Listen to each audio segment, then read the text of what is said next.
Hello, I'm here with my colleague, Senior Research Fellow Mats Schemberg.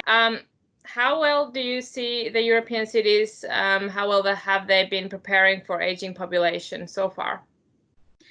Well, for example, in the ESPON ACBA project, which has recently been completed, we have studied exactly this. So we have been interested in investigating how European cities are adapting to population aging and what types of actions and initiatives they have put forward to become more age-friendly.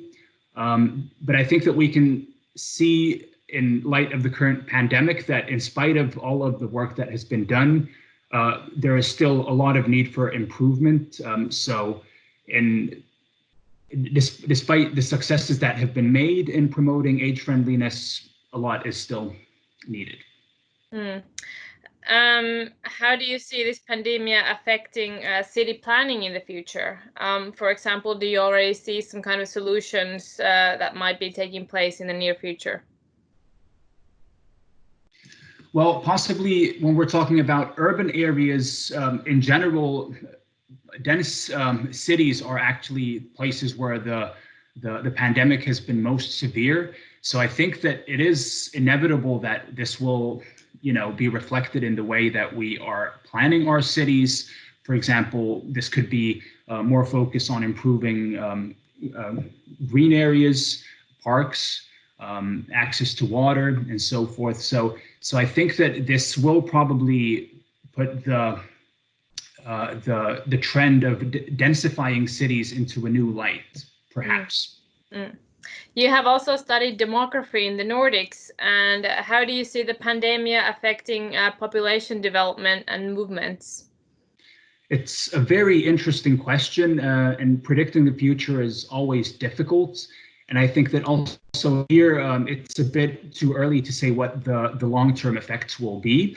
But of course, as for example, urbanization is a ongoing trend that we have been able to detect during the past several decades.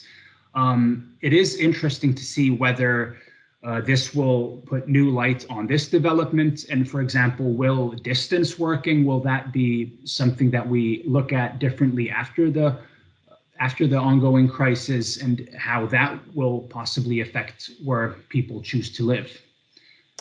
When you think of your work as a researcher, what do you see are the most exciting things to study next in this current light and relation to COVID-19?